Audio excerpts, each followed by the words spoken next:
Si vous débutez en investissement, il est tout à fait normal que vous ne puissiez pas investir de grosses sommes. L'idée de cette vidéo, c'est de vous montrer que vous n'avez pas besoin d'investir beaucoup d'argent pour débuter en investissement. Je vais aussi et surtout vous montrer comment concrètement vous pourriez placer vos 1000 premiers euros en vous détaillant ma stratégie.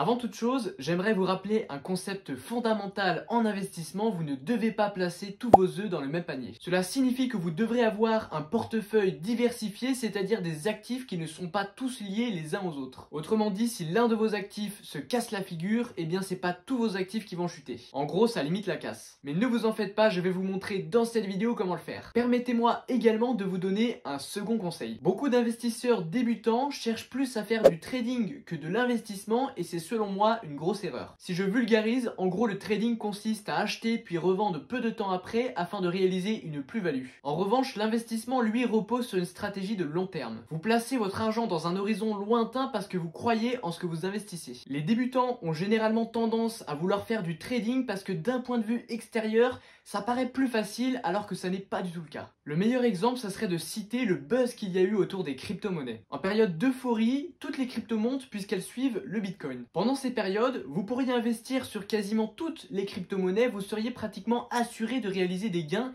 mais ils resteront momentanés. C'est en fait un piège puisqu'après une phase euphorique, le marché revient vers quelque chose de beaucoup plus calme, voire même souvent il chute et en crypto-monnaie ça peut aller très vite. Et là c'est la décadence, les débutés vont vendre alors que les confirmés au contraire vont plutôt avoir tendance à acheter. Au final, la plupart des gens ont perdu de l'argent avec les crypto-monnaies contrairement à ce que beaucoup pourraient croire. En réalité, le trading demande beaucoup plus d'expertise et de compétences que l'investissement. Mon conseil est alors de viser un horizon de long terme, faites de l'investissement pour commencer. Mais alors concrètement, à quoi pourrait ressembler votre portefeuille? J'aimerais d'abord vous citer une phrase d'un de mes professeurs de finance à l'université qui disait: sur le long terme, rien ne bat la bourse. Cette phrase m'a marqué parce qu'à l'époque, je n'étais pas réellement d'accord avec lui. Pour reprendre l'exemple des cryptos, je me disais qu'énormément avaient gagné beaucoup avec. Mais la réalité, c'est que même si une minorité s'est clairement enrichie grâce aux crypto-monnaies, la bourse offre quelque chose de beaucoup plus stable et beaucoup plus adapté aux débutants en investissement. Je vous recommande donc de mettre au moins 50%, c'est-à-dire 500 € de votre capital de départ en bourse. Et pour commencer, rien de mieux que d'ouvrir un compte PEA qui vous permettra d'obtenir une exonération d'impôts après 5 ans. Je vous parlerai prochainement plus précisément du compte PEA, alors si ça peut vous intéresser, pensez à vous abonner à cette chaîne en activant les notifications. Gardez à l'esprit tout de même qu'investir en bourse ne signifie pas ne pas prendre de risques. Par contre, c'est vrai que c'est quand même beaucoup moins volatile. Je vous recommande donc de commencer d'investir dans des valeurs sûres comme dans le CAC 40 qui regroupe en gros les 40 plus grosses entreprises françaises. Je vous recommande d'investir dans des actions françaises plutôt qu'américaines puisque dans le cadre de votre compte PEA, vous êtes contraint d'avoir des actions qui soient majoritairement européennes.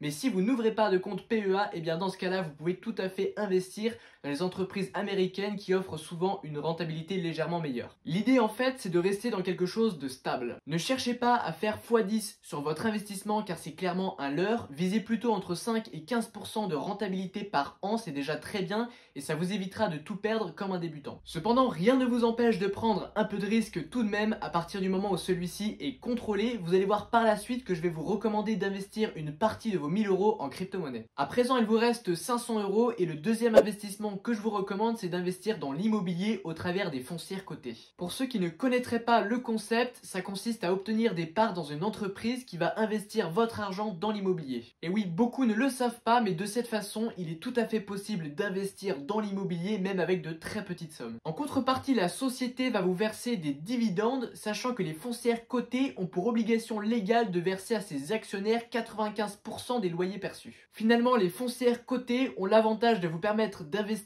dans l'immobilier sans avoir à vous soucier de la gestion du bien. C'est en quelque sorte un mélange entre la bourse et l'immobilier. Sachez par contre que vous pouvez investir dans les foncières cotées avec un compte de titre mais pas un compte PEA. Vous avez mis 50% en bourse, 25% dans l'immobilier et désormais je vais vous recommander d'utiliser les 25% restants dans les crypto-monnaies. Là aussi j'ai pas mal de conseils à vous donner, on va voir ça ensemble. J'aimerais d'abord vous préciser que vous pouvez adapter les 25% alliés aux crypto-monnaies selon votre goût pour le risque. Si vous n'avez pas peur de perdre votre argent pour tenter de gagner plus, alors dans ce cas vous pouvez monter jusqu'à 40% de votre portefeuille en crypto-monnaie. A l'inverse, l'inverse, si vous préférez la stabilité et que vous n'aimez pas trop le risque, il pourrait être judicieux de baisser cette part à 10 ou 15% et d'augmenter la part investie dans les foncières cotées ou la bourse. Pour ce qui est des cryptos, l'erreur à ne surtout pas commettre, c'est de chercher une crypto qui va faire x100. Les shitcoins sont clairement à éviter lorsqu'on débute. Puisque ça représente 25% de votre portefeuille, vous pouvez prendre des risques, mais cela ne signifie pas faire n'importe quoi. Je vous recommande de rester sur des cryptos déjà bien implantés avec des projets bien en place. Pour en citer 2-3, je vous dirais le Solana, le Cardano, le Polygon ou encore même l'Ethereum, je pense qu'il n'est pas trop tard. Je vous rappelle tout de même que je ne suis pas conseiller financier, je ne suis pas responsable de vos investissements, cela relève de votre propre responsabilité. Une autre erreur à éviter consiste à investir trop tôt lors d'une chute du marché. Souvent lorsque le marché s'effondre et que les cryptos ont perdu pas mal de valeur, on est tenté directement d'aller investir. Le problème c'est que souvent les cryptos chutent avec plusieurs rebondissements. La conséquence qui est un peu traître, c'est qu'on a l'impression que la crypto a fini de chuter alors que ce n'est parfois pas du tout le cas. Je vous recommande donc d'investir après une chute du marché, mais seulement après avoir attendu que le marché remonte. Vous devez donc attendre que les cryptos remontent, mais elles doivent remonter de manière fiable, donc sur une période un minimum durable. De cette façon, vous ne rentrerez pas sur le marché au prix le plus bas, mais par expérience, je peux vous garantir que mieux vaut faire comme ça, c'est beaucoup plus prudent. Je vous affiche comme promis les graphes en camembert qui vous permettront de connaître la répartition de votre budget. Je vous invite également à me laisser un petit pouce bleu pour me soutenir, et puis pour ceux qui découvriraient la chaîne, je vous invite à vous abonner. Allez, ciao tout le monde!